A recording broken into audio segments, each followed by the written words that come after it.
Sa Bukidnon, may batang 3 taong gulang lang pero sing bigat na ng isang sako ng bigas. Hindi naman daw sa may paborito si Mina, pero kung meron man daw pinakamatimbang sa kanyang mga anak, tanawan na lang siya, tanawan na lang. Yan ay ang kanyang bunso na si Ashley. Si Ashley kasi, literal na hebigat. Kahit 3 taong gulang pa lang, umabot na ng 30 kilos ang timbang. Mabigat pa sa kalahating sako ng bigas. Ang kanyang siksik na mga binti, kumpol-kumpol na mga braso, at putok na pisngi. Pinanggigigilan. Lami kay siya kusion tapos kumuton ba kay tungod sa yang kadako jud. Nung una is nakita na ko, first time ko makakita ng ganun kalaki. Nung nalaman ko yung edad niya, mukhang hindi angkop talaga or hindi sakto sa kanyang timbang. Kaya medyo nag-alalangan ako, medyo nangangamba sa kanyang kalusugan. Pero sa totoo lang daw, si Mina nag-aalala na para sa kanyang anak. Matulog si Ashley, musig hagop.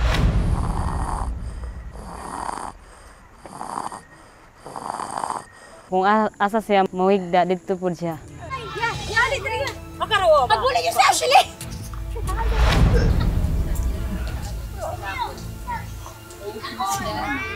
Gaano rin ba kalaki ang mga bata sa inyong pamilya?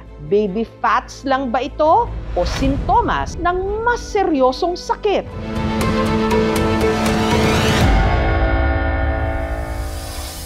Sa liblib na sityong ito ng San Fernando sa Bukidnon, angat na angat si Ashley sa kanyang mga kalaro. Lahi ragid ang panglawas ni Ashley sa ubang bata. Gaya ng ibang mga bata, hilig din daw ni Ashley makipaghabulan. Pero hindi lang mga kalaro ang kanyang hinahabol, pati na ang kanyang hininga.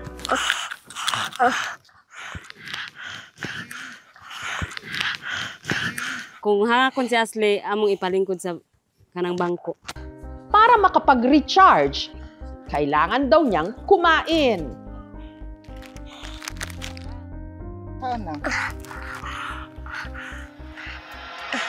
Ang paborito ni Ashley, fried chicken. Pero hindi raw nila afford na magprito ng manok araw-araw.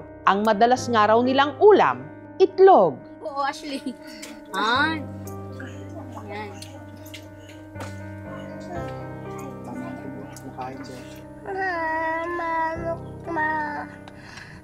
Nagilak siya kay mga tag-itlog. Pirmi rin daw naiinitan.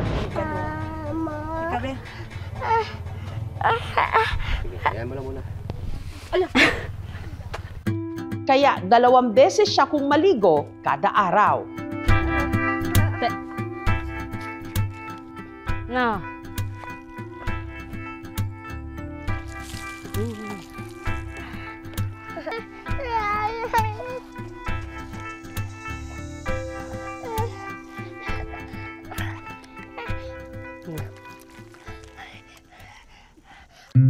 At para komportable, ang isinusuot niya, mga damit ng kanyang nanay Mina.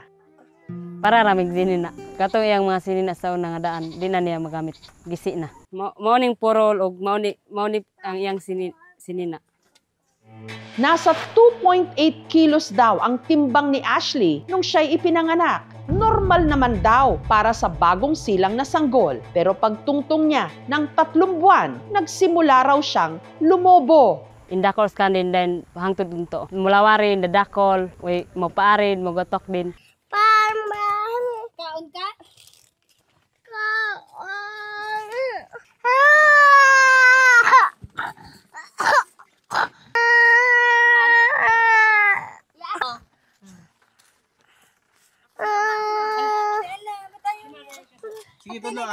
Nung siya'y nag5 buwan, ang kanyang cravings, hindi lang daw gatas, kundi magana ng kumain ng kamote at kamoting kahoy. Katulura mo kaon sa kadlaw. Nagdako na siya kaon o isa ka tuig. Marami man daw ang cute na cute kay Ashley. Si Mina, nababahala. Maliban kasi sa mabilis hingali ng kanyang anak, malakas rin daw itong pumilik.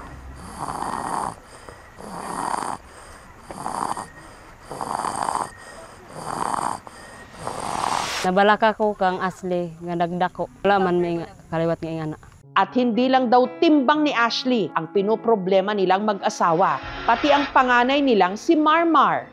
Kung si Ashley raw kasi sobrang bigat para sa kanyang edad, si Marmar naman nangangayayat. 6 na taong gulang na ito, pero ang kanyang timbang, 15 kilos lang. Luya sa pagkabuntag, dili siya mukaog kuan para mga sudan. Bukod sa kanyang patpating mga braso't binti, hindi rin normal ang laki ng tiyan ni Marmar. Hindi katulad ng nakababatang kapatid niyang si Ashley. Si Marmar, napakapihikan daw sa pagkain. Naiganan ni Marmar pagkaon pero di na mo mahatag sa iya kay naglisod ni. Ang amo lang panginabuhian diri sanggi inadlaw na kada mong gusto unta na mong paliton, di na mo wala may kapalit. Gustuhin man daw ng mag-asawa na mapakonsulta ang kanilang mga anak. Hindi nila ito magawa. Ang kinikita kasi nilang 200 pesos sa pagtatanim ng mais, kulang na kulang pa sa kanilang pang-araw-araw. Kung wala mong pasanggi, wala mi ipalit og bugas. Naglisod ni. Para matulungan ang magkapatid, isinangguni namin sila sa RHU o Rural Health Unit ng San Fernando. Itong Huwebes, binisita sila ng mga kawani ng RHU. Maupya na po. So si Marmar ganina ma'am ug sir, ang iyahang timbang is 15.5 kilograms. Ang iyahang katason 100.8 cm. So base sa iyahang katason ug siyang kabugaton, normal ran. Pero dito ta nakulang sa iyahang katason. Si Ashley pud ma'am, ang iyahang timbang is 33.3 kilograms no.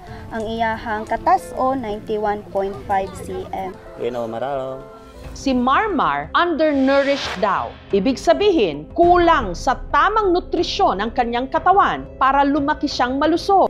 No, si kanya ka kota, hinungdan usahay, no? Pwede kasi yung kakainugan na doon mong kaliwatan. Isa sa mostly probably na pwede mangyari sa bata na stunted or undernourished, prone pa din sila sa infection. Number 2, yung cognitive development nila. Maaari pong mahina sila sa school. Habang si Ashley naman, obese o labis-labis ang timbang para sa kanyang edad at katawan. Hindi rin daw akma ang kanyang height para sa kanyang edad o yung tinatawag na stunted. Kung hindi po natin maagapan, maaari po yung bata ay magkaroon ng severe infection. Maaari po sila magkaroon ng cardiovascular diseases or sakit sa puso. Maaari po magkaroon ng mga fat deposits ang kanyang mga atay. So magkaroon din po sila ng liver problems kung hindi po maagapan. And risk din po sila na magkakaroon po ng early onset of diabetes. Obesity in children po is significantly linked po to yung condition na tinatawag po natin na obstructive sleep apnea. That can lead po into different complications. Dahil po sa malakas na hilik, nakakadisturbo po yun sa kanyang pagtulog. Bilang tugon sa kanilang mga kondisyon, nagbigay ng gamot at vitamins ang RHU ng San Fernando. Pasalamat ato. Doktor, imbo.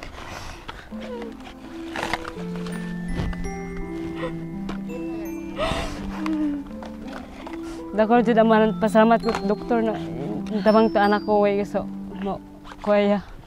Ang lokal na pamahalaan naman ng San Fernando nagpaabot ng groceries pati na mga damit para kina Marmar at Ashley. Nangako rin sila na magbibigay ng livelihood assistance sa mag-asawa. Ay, gusto niya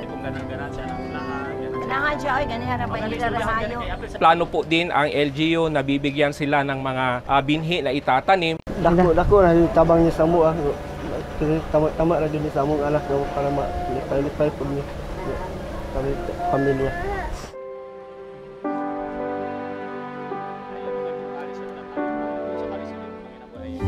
Naghanda ng simpleng salo-salo ang LGU ng San Fernando. Nalipay jud mi kay dako nga nakakuan mi dire na kuan makakaon mi ingani. Pasalamat pud mi nga kausami sa among pamilya. Magkaiba man ang kanilang sitwasyon, isa lang ang kanilang problema. ang kakulangan sa tamang pagkain at tamang nutrisyon sa isang bansang saganang-sagana sa likas yaman. Nakalulungkot isipin na maraming bata kung hindi gutom, kulang sa sapat na nutrisyon. Sana mabigyan ng kaukulang pansin ang problema ng malnutrition para hindi na ito mas bumigat o lumobo pa.